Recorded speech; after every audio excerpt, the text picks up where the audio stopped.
अस्सलाम वालेकुम, मेरा नाम फरहान अकील है और लास्ट वीडियो के अंदर एंड में मैंने आप लोगों को एक मसला दिखाया था। वो ये कि हम लोगों ने बिल्ड बनाने के बाद जब उसको डिवाइस के अंदर या मैंने अपने पर्सनली जो है एमुलेटर के अंदर टेस्ट करा था, तो वहाँ पर जो कैनवस है वो थोड़ा सा डिफरेंट आ रहा था। मतलब हम लोगों का जो एडिटर है उसके ऊपर जो व्यू है वो डिफरेंट है, जबकि जो एक्चुअल डिवाइस है या एमुलेटर है उसके ऊपर थोड़ा सा डिफरेंट आ रहा था। हमारा गेम ओवर का पैनल जो है वो थोड़ा सा मैसअप हो रहा था। और सिर्फ गेम ओवर का पैनल ही नहीं है, हमारा जो कैनवस है या हमारी जो यूआई है वो अभी किसी भी बड़ी डिवाइस के ऊपर जाएगी ना तो वो मसला करेगी। और ये चीज़ नॉर्मल है, मतलब ये चीज़ ऐसी नहीं है कि मतलब हर किसी के साथ नहीं आए, सही है, आती है। ये चीज़ नॉर्मल है कि जब आप यूआई बनाते हो और उसको डिप्लॉय करते हो, डिवाइस के ऊपर अपनी बिल्ड निकालते हो, तो वहाँ पर जो रेजोल्यूशन है उसके हिसाब से आपकी यूआई आगे और पीछे हो जाती है। मतलब कभी कभार पोजीशन चेंज हो जाती है, ज़्यादा पोजीशंस के मसले आते हैं, और कभी कभार स्केलिंग का मसला आता है। तो हम लोग वो किस तरीके से हैंडल करें, क्योंकि डिवाइसेस तो बहुत सारी है, मतलब छोटी स्क्रीन की डिवाइस भी है, बड़ी स्क्रीन की डिवाइस भी है। आप लोगों को याद होगा मैंने अपने एक कंपोनेंट वाली सीरीज़ के अंदर एक वीडियो बनाई थी रेक्ट ट्रांसफॉर्म के नाम से, कि रेक्ट ट्रांसफॉर्म का जो कंपोनेंट है, और वहाँ मैंने आप लोगों को एक बात बताई थी कि अगर आप लोग ये वाली वीडियो घोल के पी जाते हो या आप अच्छी तरीके से समझ लेते हो तो आपके पास रिस्पॉन्सिवनेस के मसले नहीं आएंगे। और वो ये वाले मसले हैं, ठीक है, वो ये वाले मसले हैं कि आपके पास जब आप बिल्ड निकालते हो तो यूआई एडिटर से डिफरेंट आती है। तो इस वीडियो के अंदर हम लोग वही चीज़ सॉल्व करेंगे। तो शुरू करते हैं। तो मेरे पास यहाँ पे प्रोजेक्ट ओपन है, ठीक है, मेरे पास जो स्क्रीन है वो अभी मेन मेन्यू की खुली हुई है। हम लोग एक काम करते हैं, हम डायरेक्टली उस पैनल के ऊपर चले जाते हैं जहाँ पे बिल्कुल स्टार्ट करना मसला था। हालांकि जो वो वाले स्टेप्स हैं वो पूरे गेम के अंदर जितने भी कैनवसेस हैं, जितने भी यूआई एलिमेंट्स हैं, उन सब के ऊपर इम्प्लीमेंट हो गए, और हम लोग जाते हैं गेम प्ले की स्क्रीन के ऊपर। अब कुछ स्टेप्स हैं जो कि आपको करने होते हैं रिस्पॉन्सिवनेस के मसले को हल करने के लिए। उसके अंदर सबसे पहला जो स्टेप है वो है कि आप देखो कि आपने जो कैनवस है उसकी स्केलिंग क्या सेट करी हुई है, कि क्या वो एक फिक्स स्केल के ऊपर रहेगा या फिर वो अपने आप को स्ट्रेच, ठीक है, या shrink based on the canvas size करेगा। अब ये किस तरीके से पता चलेगा भाई? इस तरीके से पता चलेगा, आपने कैनवस के ऊपर क्लिक करो और यहाँ पर आप आओगे कैनवस स्केलर के कंपोनेंट के ऊपर। बाय डिफ़ॉल्ट ये स्केल मोड जो सेट हुआ होता है वो होता है कांस्टेंट पिक्सल साइज। इसका मतलब ये है कि हम यहाँ पे इस कैनवस के अंदर जितना यूआई एलिमेंट सेट करेंगे उसका जो साइज़ होगा ना, बस वो वैसा का वैसे ही रहेगा। डिवाइस की जो रेजोल्यूशन होगी वो उसके हिसाब से इफेक्ट नहीं करेगा, जबकि ऐसा होना नहीं चाहिए, ठीक है। तो हम क्या करेंगे, हम इसको चेंज करेंगे स्केल विद स्क्रीन साइज। अब हम यहाँ पे बता रहे हैं कि मेरे भाई आप अपने आप को जो डिफरेंट स्क्रीन साइज हैं उनके हिसाब से एडजस्ट करना, बड़ा और छोटा करना, ठीक है, अंदर के कंटेंट को, जितने यूआई एलिमेंट्स हैं उनको। और देखो ये चेंज करते ही ना मेरे पास यहाँ पे जो गेम ओवर का पैनल था ये मैसअप हो गया है, और इसको सॉल्व करते हैं, फिक्र की बात नहीं है। सबसे पहले हम लोग ये काम करते हैं कि हम लोग यहाँ पर अपनी रेफरेंस रेजोल्यूशन सेट करते हैं। ये हमें हेल्प करता है कि अंदर के हम लोग जितने भी कंटेंट या यूआई एलिमेंट्स हैं, यूआई एलिमेंट्स, इनको हम लोग जो साइज़ करें वो इस रेजोल्यूशन के हिसाब से करें, ठीक है। तो हम यहाँ पर 1080p का जो है ना वो रेजोल्यूशन रख लेते हैं। अब वो पोर्ट्रेट मोड के ऊपर है या लैंडस्केप मोड के ऊपर है तो वो उसकी रेजोल्यूशन में डाल लो। तो अगर हमारा जो गेम है वो पोर्ट्रेट मोड के ऊपर है तो जो उसकी विड्थ होती है वो होती है 1080, ठीक है, और जो हाइट है वो होती है 1920। तो मैंने यहाँ पर इसको ये सेट कर दिया। अब यहाँ पर ना हमारे पास एक और प्रॉपर्टी है मैच की, कि मैच विड्थ या फिर मैच हाइट। अब ये वाली प्रॉपर्टी ये काम करती है कि अगर आपका कैनवस श्रिंक या स्केल हो रहा है तो जो कैनवस है वो किस चीज़ के ऊपर ज़्यादा ध्यान दे, क्या वो विड्थ के ऊपर ज़्यादा ध्यान दे या फिर हाइट के ऊपर ज़्यादा ध्यान दे। तो हम यहाँ पर इसको 0.5 सेट कर लेते हैं ताकि दोनों का रेशियो बरकरार रहे, ठीक है, मतलब कंसिस्टेंट रहे, कि अगर वो स्केल हो भी रहा है तो वो दोनों के हिसाब से हो, विड्थ और हाइट दोनों के हिसाब से, ठीक है। हमने जैसे ही यहाँ पे सेट करा तो हमारा जो गेम ओवर का पैनल था ये थोड़ा सा बेहतर लगना शुरू हो गया, मतलब ये वैसे ही लगना शुरू हो गया है, लेकिन ये कंफर्म नहीं है कि ये डिवाइस के ऊपर सही आएगा या नहीं। अब उसको मेक श्योर करने के लिए ना हम लोग क्या करते हैं, हम अपने पैनल के ऊपर आते हैं, ठीक है, और अपने पैनल के एंकर पॉइंट सेट करते हैं, ठीक है। आपको एक चीज़ दिखेगी यहाँ पर कि जब हम लोग किसी भी यूआई एलिमेंट के ऊपर क्लिक करते हैं और यहाँ से यूआई का टूल सेलेक्ट करते हैं तो उसके आसपास ना डॉट्स बने हुए आते हैं। आपको याद होगा कि ये जो डॉट्स हैं ये हम लोगों को हेल्प करते हैं इसको स्केल, मूव, ठीक है, पोजीशन करने में। तो इन डॉट्स को पकड़ के हम लोग कर सकते हैं, लेकिन बीच में हमारे पास एक सर्कल आ रहा है। इस सर्कल को जब मैं आप शुरू में हम लोग यूआई बनाए थे तो मैंने आपको ज़्यादा इसके बारे में नहीं बताया था। ये एक्चुअल में होता है पिवट। पिवट बेसिकली एक ऐसा पॉइंट है जिसके ऊपर रहते हुए हमारा जो गेम ऑब्जेक्ट है या यूआई का एलिमेंट है वो रोटेट या स्केल होगा। इसका मतलब बिल्कुल ऐसी है कि हमने अगर एक स्टिकर लगाया है तो उसके बीच में एक पिन लगा दी है। अब अगर हम लोग उस यूआई एलिमेंट को रोटेट करेंगे तो वो उस पिन के अराउंड रोटेट करेगा। ठीक है, आसान। अगर समझ नहीं आए तो एक काम ये करो, टेबल के ऊपर एक पेपर रखो और एक पेन रखो और उसको घुमाने की कोशिश करो। आपको एक चीज़ फील होगी कि जो आपका पेपर रोटेट होगा, ठीक है, वो उस पॉइंट के आसपास होगा। ठीक है, तो अगर मैं डेमो करके दिखाऊं तो वो ये है कि अभी ये सेंटर के अंदर है और अगर मैं इसको रोटेट करूं तो Z के अंदर मैं इसको रोटेट अगर करूं तो आप देखो कि ये बीच में से हो रहा है। ठीक है, लेकिन मैंने कंट्रोल Z करा है, लेकिन अगर मैं इसको यहाँ पे लेकर आ जाऊँ इस कॉर्नर के ऊपर, ठीक है, तो अब अगर मैं इसको रोटेट करूं तो देखो ये किस तरीके से रोटेट हो रहा है। इट्स जस्ट लाइक कि हम लोगों ने इसके ऊपर एक पिन लगा दी है और इसके हिसाब से हम इसको रोटेट करने की कोशिश कर रहे हैं। तो पिवट का बेसिकली ये काम है।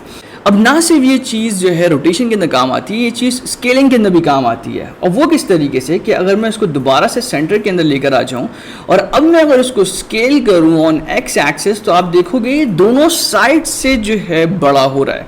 उसका रीज़न ये कि इसका पिवट सेंटर में है। अगर मैं इसके पिवट को थोड़ा सा भी हिलाऊं तो वो जो पॉइंट होगा उसके हिसाब से हमारा जो ऑब्जेक्ट है वो स्केल होगा। ठीक है, मैंने पिवट थोड़ा सा साइड में किया है। अब अगर मैं इसका एक्स स्केल बढ़ाऊं तो आप देखोगे कि दोनों साइड से बढ़ तो रहा है, लेकिन जिस साइड के ऊपर ज़्यादा कंटेंट है पिवट का वो जगह ज़्यादा स्केल हो रही है और जहाँ पे कम है सेक्शन वहाँ पे कम स्केलिंग हो रही है। देखो, आप खुद भी टेस्ट करो। ठीक है, तो हम इसको करते हैं, अब वन रख लेते हैं। पिवट की और डिटेल्स जो है ना वो मैंने रेक्ट ट्रांसफॉर्म के अंदर बताई हुई है, मतलब मेन जिसकी डिटेल है ना वो यही है। जो दूसरी चीज़ है ना वो आपको यहाँ पे दिखेगा, देख रहे हो आप, छोटा सा ग्रिड टाइप का बना हुआ है। जब हम लोग इसके ऊपर क्लिक करते हैं तो बहुत सारे प्रीसेट्स आते हैं। ठीक है, और मतलब अलग अलग सी डायग्राम्स बनी है, समझ नहीं आ रही, मसला नहीं है। देखो, ये हैं हमारे anchor points. Anchor point basically एक ऐसा पॉइंट होता है जो कि कैनवस को बताता है कि जो यूआई एलिमेंट है ये अपने सेंटर से कितना दूर है। ठीक है, या इसका जो साइज़ है वो किस हिसाब से छोटा या बड़ा होगा। मैं आपको बताता हूँ वो किस तरीके से। अभी मैं यहाँ पे पिवट जो है थोड़ा सा पिवट को पकड़ना जो है वो इस तरीके से, आपको थोड़ा सा जूम करो और पिवट पकड़ लो। पिवट को पकड़ने के बाद जो है आपको क्या करना है, आपको ये देखना है कि हमारे जो एंकर्स हैं वो थोड़े से क्लोज इनफ वो लग रहे हैं कि सेंटर में, लेकिन वो एक्चुअल में सेंटर में नहीं है। आपको इसकी जो एग्जैक्ट पोजीशन पता चलती है वो इस तरीके से पता चलती है कि आप उस गेम ऑब्जेक्ट के ऊपर क्लिक करो। ठीक है, यहाँ पे क्लिक करूँ और आप यहाँ देखोगे कि यहाँ पे जो पोजीशन लिखी हुई है 121 और 102, ये क्या है, ये रिप्रेजेंट करिए कि हमारा जो गेम ओवर का पैनल है वो बेसिकली कैनवस के सेंटर से 121 पॉइंट्स एक्स के अंदर आगे है और 102 पॉइंट वाई के अंदर ऊपर है। हमारा जो गेम है वो बेसिकली ग्रिड के ऊपर काम करता है और एक्स की पोजीशन और वाई की पोजीशन ये इस तरीके से काम करती है कि अगर 121 पॉइंट्स इन एक्सेस का मतलब है एक्स एक्सेस के ऊपर, ठीक है, यहाँ पे 121, ठीक है, यूनिट्स और y के ऊपर 102 यूनिट्स। तो इस तरीके से यहाँ पर कुछ आएगा और हो सकता है आपके व्यू थोड़ा सा डिफरेंट है। तो हम लोगों को क्या करना होता है, अगर हम लोग चाहें कि भले हमारा कैनवस छोटा या बड़ा हो लेकिन ये जो गेम ओवर का पैनल है ये इतना ही इतना रहे, तो हम क्या करेंगे, हम इस एंकर पॉइंट को खींचेंगे। ठीक है, आपने इसको ड्रैग कर लिया क्लिक करके, ठीक है, और आप उसकी बाउंड्स के हिसाब से ना उसके एंकर पॉइंट्स स्ट्रेच कर दो। ठीक है, अब होगा ये कि भले कैनवस कितना ही श्रिंक हो, कितना ही जो है स्केल हो, हमारा जो गेम ओवर का पैनल है वो वैसा का वैसा ही रहेगा।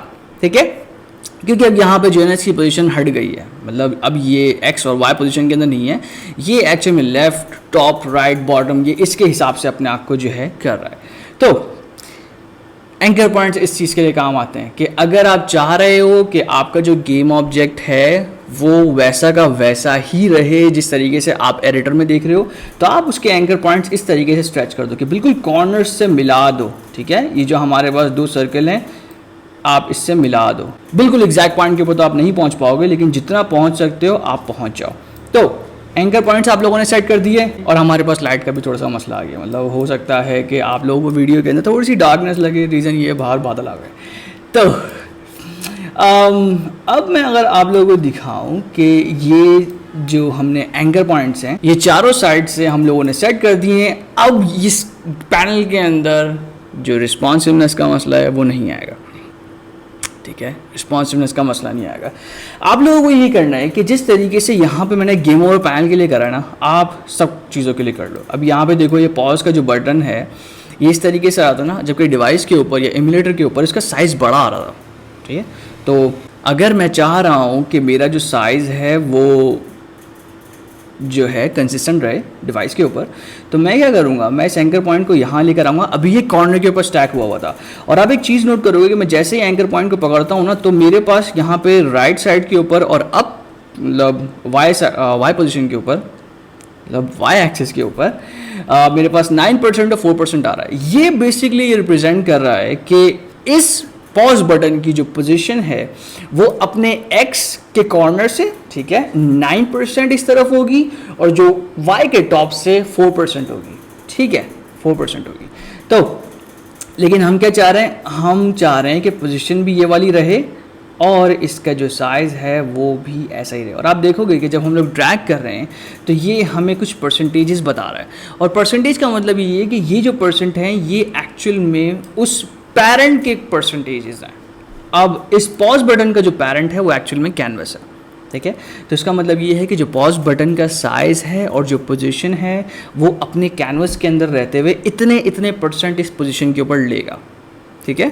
थोड़ा सा लेंदी काम है ये, लेकिन इसके बाद ना आपके पास कम से कम यूआई के रिस्पॉन्सिवनेस के मसले नहीं आएंगे। एक छोटी सी मैं टिप आपको और दे दूं, वो ये कि जब हम लोग ये वाले एंकर पॉइंट सेट करते हैं, ठीक है, इनको स्ट्रेच कर देते हैं, तो कुछ डिवाइसेस के ऊपर ना हमारे पास बहुत ही रेयरली एक चीज़ आती है कि हमारा जो यूआई है वो स्केल थोड़ा सा स्ट्रेच लगता है कि यार ये एडिटर के ऊपर सही आ रहा था लेकिन डिवाइस के ऊपर जो है ये थोड़ा सा स्ट्रेच हो रहा है, मतलब बहुत ही मामूली सा। उसको बचाने के लिए ना आप क्या कर सकते हो, आप जाओगे बस अपने इमेज कंपोनेंट के ऊपर, ठीक है, और यहाँ पर प्रिजर्व एस्पेक्ट के ऊपर टिक मार्क कर देना, ठीक है, अगर ये अनचेक हुआ हुआ है। उससे ये होता है कि हमारा जो UI का एलिमेंट है अगर वो स्केल हो तो उसके अंदर की जो इमेज है वो अपने प्रोपोर्शन के हिसाब से बढ़े, वो ज़बरदस्ती की स्केल नहीं हो, रेशियो के हिसाब से बढ़े। हो सकता है ये वाली जो वीडियो है कंफ्यूजिंग लगे, लेकिन मैं आप लोगों को एक चीज़ रिकमेंड करूँगा कि आप इमेज कंपोनेंट की जो वीडियो है आप वो देखो, रेक्ट ट्रांसफॉर्म की वीडियो देखो, आपको ये चीज़ क्लियर होगी और आप लोग रिस्पॉन्सिवनेस के मसले में नहीं फंसोगे, ठीक है। कोई क्वेश्चन है ग्रुप के ऊपर पोस्ट कर दो या डिस्कॉर्ड का चैनल है वहाँ पोस्ट कर दो, मैं जवाब दे दूंगा। बाकी ये कि शेयर करना इसको और इंशाल्लाह नेक्स्ट क्लास के अंदर मिलते हैं। अल्लाह हाफ़िज़।